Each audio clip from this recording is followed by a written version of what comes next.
Hey there, welcome back to the channel. Today I will show you a quick and easy way to change your Gmail password to keep your account secure. Let's get started. First, open your Gmail account in your web browser. Then click on your profile picture or initial at the top right corner and select Manage your Google account. In your Google account settings, click on Security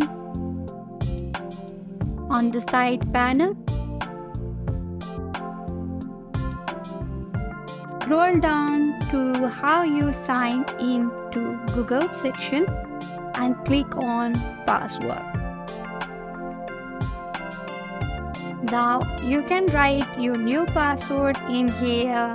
Enter your new password and then retype the password. Make sure it's strong and unique. Once done, click on Change Password.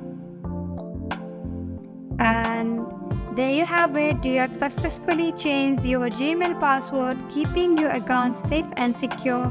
If you found this tutorial helpful, please give this video a thumbs up and consider subscribing for more quick tutorials. Thanks for watching and stay safe online.